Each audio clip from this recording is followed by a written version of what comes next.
Ooh. When was the last time you took a deep breath, Not good enough. I feel like the word paradox is probably one of the most overused, played out words on the YouTube space. I swear, every month I get a new one of these videos popping up on my recommended, and I don't even bother clicking them bitches anymore. It'll have some bullshit title like the chicken jockey paradox, which just has 1 million views written all over it. If anyone wants to use that title, you better fucking credit me. And the narrator will go on for 35 minutes plus about how the chicken jockey meme goes so much deeper than we think, and the real reason cinemas are being terrorized isn't because it's funny or good for TikTok views, but because of Gen Z and Gen Alpha's deep, unconscious psychological desire to be heard and be noticed due to the lockdowns a few years ago. Or George Bush.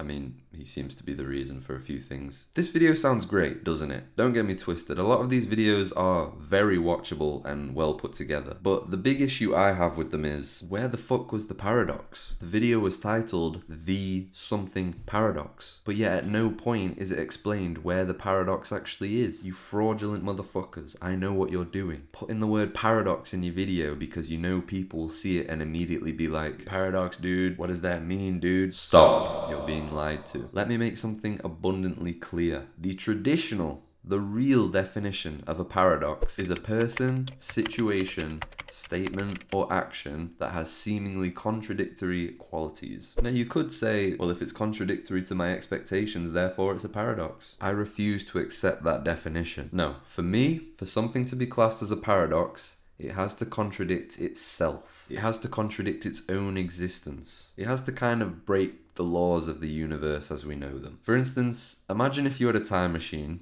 and you went back in time and you shot your dad before he met your mum. That would mean that you were never born. But if you were never born, then you would have never got the time machine and went back in time to do that to your dad. So you would have been born, which means you would have had a time machine. You see where I'm going with this? It's not applicable. It doesn't compute. It contradicts itself. Another example would be a bored genius subscriber not getting bitches. It's just not valid. Click the button. See for yourself. Let me give you one more example. I advise you not to listen to people's advice. Now, if you do as I say, you are following my advice. But by following my advice, you're actually going completely against what I've advised you to do. But on the other hand, not following my advice, going against what I'm telling you to do, would actually be doing what I'm telling you to do. You see? It just doesn't fucking work. I hope I've made some sense and gotten through to that cranium of yours, okay? And not just yapped a load of nonsense. Anyway, I am a big advocate for this philosophy, and I call it the advice paradox. So, why am I advising you to avoid advice? Well, in this era of overload, hustle culture has got people under the impression that everyone is constantly, relentlessly grinding. All you see is successful people that have seemingly cracked the code to financial freedom and infinite happiness. Now, it's old news that a lot of these people are fraudulent and should be taken with a pinch of salt, but because that's what's constantly being pushed, that's become the new standard that everyone has to live up to. Everyone and their nan wants to know how to achieve the same success. Therefore, they become desperate for advice on how to do so. And due to this surge in demand, the amount of people giving advice has also skyrocketed because people eat it right up. I mean, it's one of the most oversaturated markets in the Western world at the moment. I only have to scroll for a few seconds on my Instagram before I see a guy with 1 million followers built like a Cerberus from Black Ops 3 telling me that I need to start brushing my teeth with tomato puree. And the problem is, as I've said, there will be a group of people that actually eat this shit right up just based on the reputation of the person actually giving the advice. Even the people that aren't bothered, that aren't searching for it, are having to sit through numerous videos of people telling them how they should be living. It's unavoidable, and that's an issue. It infects your mind and could influence you to think and act in ways that don't actually align with you. Now, I would say advice is inherently a good thing. On paper, if one is receiving advice, it should mean that they're being helped or aided in some way. However, with the mass production and overconsumption of advice, I feel as though it's become something that you should want to protect yourself from, that you should be wary of. Let me tell you why.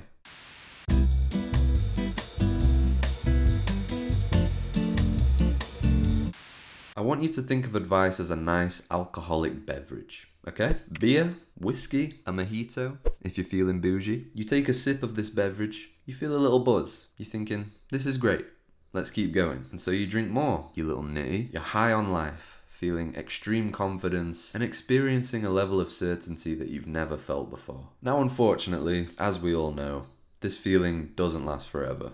In fact, it doesn't last very long at all. In the next few hours, it'll be 5 a.m. and you'll be listening to drum and bass in a stranger's front room, dehydrated with a booming headache, wishing you were never born. And depending on how much you drank, you'll be having some technical issues for the next day or two. Now, despite all of that, by the following weekend, you'll be there, doing it all over again, repeating the process. Because you want that same feeling of elation. The problem is, that's just an illusion. Now, I'm not saying that advice will have you chilling in a stranger's house at 5 a.m. in the morning. Unless it does. I guess it depends whose advice you're listening to. But what I am saying is, just as alcohol gives you the brief illusion that everything is fine and you're doing just great, so does advice. And just as overconsumption of alcohol will often be harmful in the long run, so will advice. And in fact, in another slightly paradoxical way, very often, attempts to be productive in searching for and listening to advice might actually lead you to be less productive. I've been in this exact same predicament. Hear me out. I believe that seeking advice can actually become a bad habit, or in other words, an addiction that leads to inaction. There's been many times where I've watched a video of someone telling me their philosophies and life hacks on how to be happier and how to actually be successful, and seeing these successful people talk with such conviction in a time where I felt as though I didn't have the answers, I didn't know what I was doing. It fired me up, it gave me belief. It made me think, oh, okay, I get it now. I know what to do. I've got this. Problem is, these feelings were completely unjustified because I hadn't done anything to earn them. I'd literally just listened to what some stranger had to say. My belief and motivation were actually manifested from something externally, from something outside of me. And that's why those feelings, just like the effects of alcohol, actually wear off over a short period of time. Think about it. Just like a phone relies on signal to stay online, I was relying on the words of others to help me stay motivated. So once that feeling faded, I then started looking for my next fix, because my brain's aware that it's easier to sit and watch a 30-second video of a guy talking as opposed to doing actual hard work. I was using the advice as a dopamine hit and not a tool for action. Now, this trap is a lot easier to fall into than you might think, and actually has some pretty dire consequences. See, our brains are kind of dumb sometimes. They struggle to see the difference between a fantasy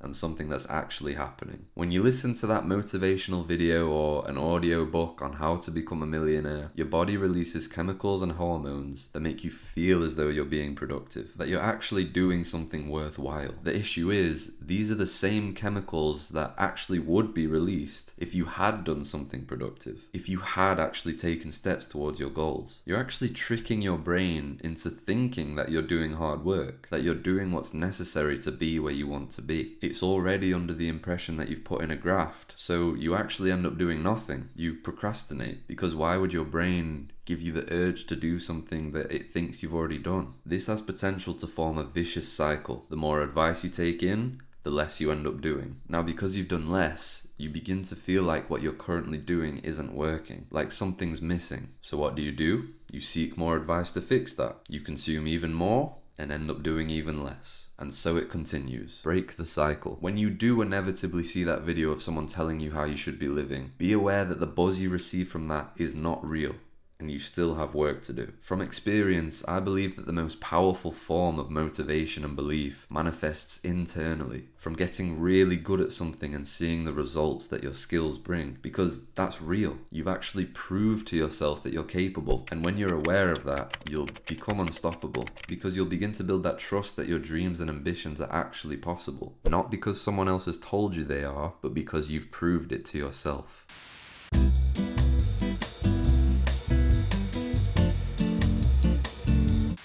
So last year, in February of 2024, I had the privilege of going to Thailand. And I'll stop you right there, okay? You creep. It was a training holiday. My cousin and I trained in a Muay Thai gym every day for 2 weeks straight. Now, the organisation this gym was a part of also offered a health retreat package, so people could come and try and get into better health through exercise, diet, meditation, etc. One morning, our group and the health group joined up for a 5 kilometer hike. At the very beginning of this hike, me and my cousin got talking to this older gentleman. Just general chit chat about who we were, where we were from, why we were there. Nothing special. And thus we told him that we were here to train Muay Thai. Now I shit you not when I tell you this 60-odd-year-old man looked at us and said, "Oh no, don't do that. You get arthritis from kickboxing."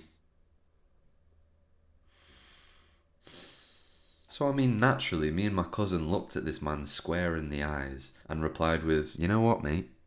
You're right." So we fucked it off. We booked the next flight home and never trained again. Forget the combined years of dedication, blood, sweat and tears that we'd given to the sport. Forget the money that we'd spent on the holiday. We got the fuck out of there, mate. I mean, that's how any sane person would have reacted. Imagine if you listened to every single piece of advice you heard. You wouldn't do anything. It wouldn't be possible. Everywhere you look, you will find a group of people trying to sway you one way and another group of people trying to sway you another. 30% of people are telling you to work hard and move fast. Another 30 are telling you to work smart and be patient. Another 30 are telling you not to work at all. And the rest will be telling you something completely different as well. I've seen numerous videos of people telling me to build high value skills because that's what'll earn me money. And I've seen loads of videos of people telling me to just follow my passion because money doesn't matter. Unfortunately, we are constantly being led in different directions, and this creates a recipe for stress, doubt, and paralysis. Within my short life, I've wanted to be a copywriter, graphic designer, illustrator, trader, author, supplement salesman, well-being expert. I'm sure I could go on, but that's just not normal. For a young person, I don't think it's natural to want to be that many different professions in such a short space of time. But because I went through such a big phase of consuming information, I was hopping on whatever was being shown to me, rather than just doing what I wanted to do in my heart of hearts. Now, as I've said, this just led to feeling overwhelmed and actually accomplishing nothing. And this is what we call shiny object syndrome, which is what happens when people place undue focus on every new fashionable idea that comes around the block, or whatever seems to be lucrative at the time.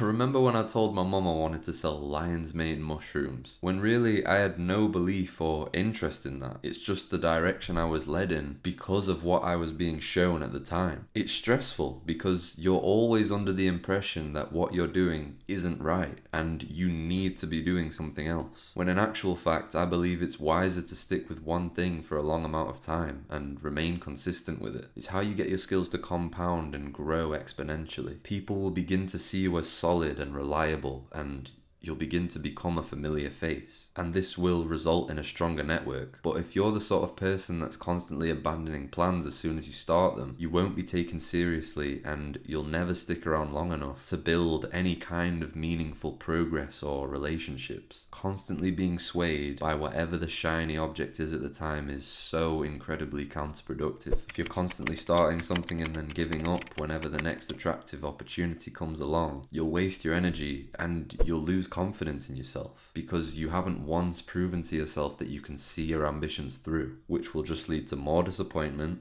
resulting in less consistency, starting another vicious cycle that you'd be right to try and avoid. It's okay to change your path, it's okay to change your mind on what it is you want to do, but please make sure that you're doing it because it's what you feel is right for you and not because someone's throwing it in your face telling you that it is. Because pursuing an ambition that aligns with you is the best way to ensure commitment and consistency. You're going to keep showing up every day if it's right for you, if it's what you enjoy, or if it's what you're excited by or interested in. In all honesty, I would try and avoid 90% of what people tell you, because whether you like it or not, it will infiltrate your mind and make you question whether you're doing the right thing. And I really think that a lot of advice is just a catalyst for doubt. The more of that you block out, the less you'll think, the more focused you'll be. There won't be any external hands pulling you in different directions. You'll just be focused, you'll have tunnel vision. And once again, you'll gradually build that trust in your goals through consistency and accomplishment.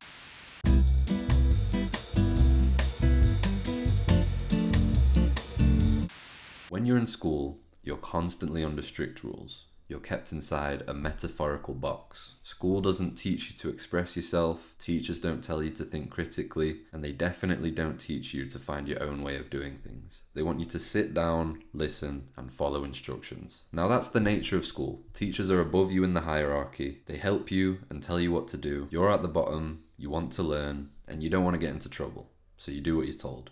That's fine. Now, unfortunately, I feel like this mentality is actually drilled into a lot of us, especially as it's during a time when we're young and impressionable. The problem is, always carrying this mentality with you creates a recipe for an uneventful and mediocre life. You don't want to stay at the bottom of the hierarchy.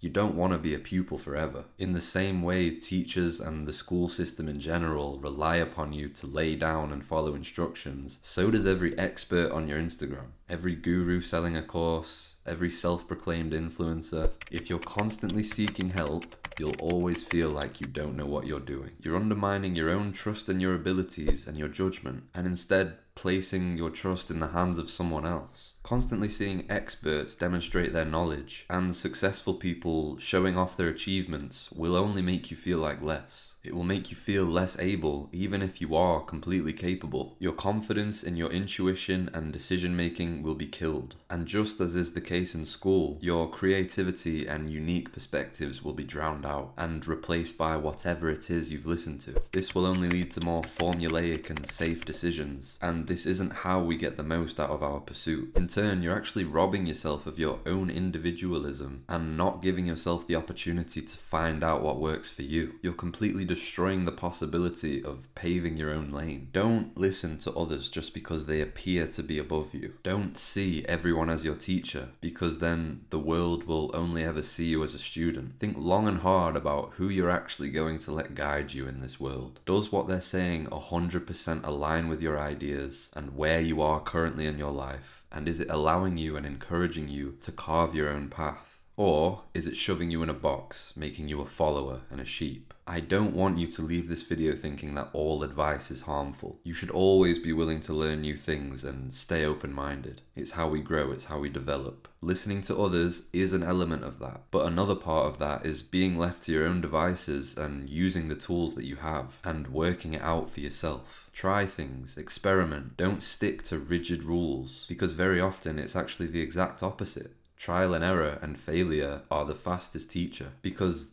they are real, they're real experiences. Everything that bloke is telling you and putting into your head on Instagram is just hypothetical. There very clearly isn't one roadmap to success. No one is right, not even the guy with the Rolex. There is no single life-changing piece of advice that's going to make everything click for you. Put the phone down, close YouTube, take the reins, make your journey yours and not someone else's. Growth comes from doing. Don't devalue the process. There is so much charm in starting small and building to be better. Waiting to be perfect is flawed, and waiting for the perfect advice is impossible. Use a small selection of advice that correlates and resonates with you as a means to improve upon your work and strengthen your trust in your vision. But also, fuck up. Do shit wrong as many times as is necessary. The amount of lessons you will learn from this process will be incomparable, and gradually you'll build up that inner confidence and trust in your abilities, and as a result, so will others. Get yourself out of mental school and become your own teacher. If I had to sum up the messages of this video, I would say advice can be very useful, but it can also be very destructive. So please, please, please, before you take what someone's told you on board, make sure it aligns with you and who you want to become. Decide what advice is best for you and use it as a catalyst for your work and your success. If you made it to the end of this video and you enjoyed, then please make sure to leave a like. It goes so far. And if you want to see more, I upload pretty regularly, so make sure to subscribe as well. Also, let me know what your opinion is in the comments. What's your opinion on advice? What's the best advice you've ever received? For me, it was stop looking for advice. You'll get there if you want it bad enough. I also have an Instagram and a shop that I upload artwork to. As you can see above my head there, it's very beautiful, I know. So make sure to check those out as well. But yeah, that's it.